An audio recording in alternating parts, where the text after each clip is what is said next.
Hello అండి. Hi, welcome to పల్లెటూపట్నం రుచులు. ఈరోజు నేను మా ఇంట్లో సండే స్పెషల్ మటన్ కర్రీ చేశాను. అయితే ఈ మటన్ కర్రీ రెగ్యులర్గా నేను చేసే స్టైల్లో కాకుండా పక్కా విలేజ్ స్టైల్ మా అత్తమ్మ స్టైల్లో చేశాను.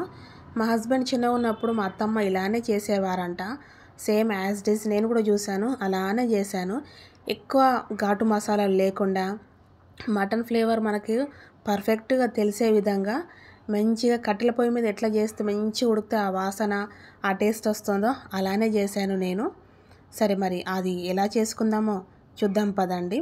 అయితే కట్టెల పొయ్యి లేదు కాబట్టి కుక్కర్లో చేసేసుకుందాం. కుక్కర్లో ఒక 2 గరిటెల ఆయిల్ వేసేసుకొని ఇక్కడ మసాలాలు వేసుకోవాలి. మసాలాలు చూడండి, బిర్యానీ ఆకు, కొంచెం దాల్చిన చెక్క, 2 లవంగాలు, ఒకటే ఇలాచి, అలానే కొంచెం వెల్లుల్లి. ఇక్కడ నేను చూపిస్తున్నానుగా ఉల్లిపాయ, ఈ ఉల్లిపాయను మీడియం సైజు ఉల్లిపాయను బరకగా మిక్సీ చేసుకోవాలి.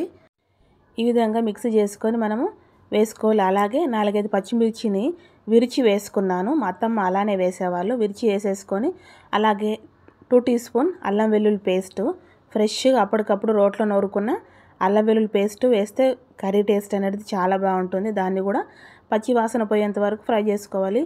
మరీ ఎక్కువ మాడనివ్వకుండా మంచి కలర్ వచ్చేంత వరకు ఫ్రై చేసుకోవాలి, వీడియోలో చూపిస్తున్న విధంగా. ఇప్పుడు ఇందులో కొంచెం పసుపు, 1/2 టీ స్పూన్ పసుపుని యాడ్ చేసుకోవాలి.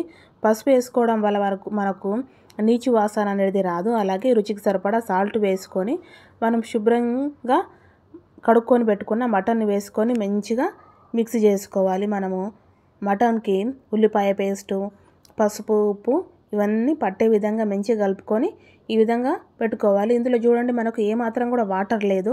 సాల్ట్ వేయడం వల్ల మనకు వాటర్ వస్తుంది. ఇప్పుడు మూత పెట్టి ఉడికించుకోవాలి. చూడండి, మన సాల్ట్ వేసి పెట్టడం ఉడికించడం వల్ల ఎన్ని వాటర్ వచ్చేసినాయో ఈ వాటర్తోనే మనకు హాఫ్ మటన్ అనేది బాయిల్డ్ అయిపోతుంది. చూడండి ఎన్ని వాటర్ అనేది వచ్చినాయి. మనం ఒక్క చుక్క నీళ్ళు కూడా వేయలేము. ఇప్పుడు అలానే మిక్సీలో ఒక మీడియం సైజు టమాటోని మిక్సీ పట్టేసుకొని మెత్తగా నూరేసుకొని దాన్ని కూడా వేసేసుకున్నాము. మన ఉల్లిపాయ పేస్టు, టమాటా పేస్టే ఈ గ్రేవీకి మనకు. మళ్ళీ ఇంకా ఎలాంటి ఘాటు మసాలాలు అలాంటివి ఏం వాడము. ఆ టమాటాను కూడా మంచిగా కలిపేసుకొని ఒక 5 నిమిషాలు మూత పెట్టుకొని ఉడికించుకుందాం. ఉల్లిపాయ, టమాటా, ఉప్పు అవన్నీ పట్టాలి కదా. ఇప్పుడు చూడండి, మనకు కొంచెం ఆయిల్ అనేది పైకి వచ్చేసింది. ఈ టైంలో మనము మన స్పైసీ ఎంత కావాలో దాన్ని బట్టేసి మనము కారం పొడిని యాడ్ చేసుకోవాలి. నేను ఇక్కడ 3 చెంచాల కారం పొడిని యాడ్ చేసుకున్నాను. అలాగే 1 టీ స్పూను ధనియాల పొడిని వేసుకున్నాను. ముందుగా మనం కొన్ని పచ్చిమిర్చిని కూడా వేసుకున్నాం కాబట్టి దాన్ని కూడా దృష్టిలో పెట్టుకొని మనం కారంని యాడ్ చేసుకోవాలి. ఈ కారం పొడి మన మటన్కు పట్టేలాగా మంచిగా కలుపుకోవాలి. ఈ చూడండి, ఈ విధంగా కలుపుకున్న తర్వాత చిన్న ముక్క అంటే 2-3 ఇంచుల చిన్న కొబ్బరి ముక్కను కూడా తీసుకొని, ఎండు కొబ్బరిని తీసుకొని దాన్ని కూడా దంచుకున్నాను. రోట్లో దంచేసుకొని అది వేసుకున్నాను. దాన్ని కూడా చక్కగా మిక్స్ చేసేసుకొని ఒక చెంబెడు నీళ్ళు పోసుకున్నాను. చెంబెడు నీళ్ళు అని అంటే ఎగ్జాంపుల్ మనకు ముక్క మునిగేంత వరకు నీళ్ళు పోసుకుంటే సరిపోతుంది.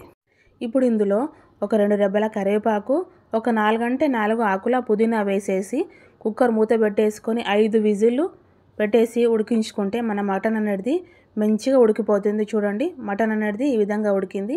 ఇప్పుడు ఇందులో కొంచెం కొత్తిమీర వేసేసుకొని వీటన్నిటిని ఇలా కలుపుకుంటే ఈ చూడండి గ్రేవీ చూడండి ఎలా గ్రేవీ వచ్చిందో. ఇప్పుడు వేడిగా ఉంది కాబట్టి ఈ విధంగా కొంచెం వాటర్గా ఉంది. చల్లారిన తర్వాత థిక్ అవుతుంది. మంచిగా నల్లిబొక్క కూడా ఉంది. నల్లిబొక్కని తినుకుంటూ మటన్ తింటే పర్ఫెక్ట్గా విలేజ్ స్టైల్ మటన్ కర్రీ అనేది రెడీ అయిపోయింది. చూసారుగా, అత్తమ్మ స్టైల్ మటన్ కర్రీ సూపర్గా వచ్చింది.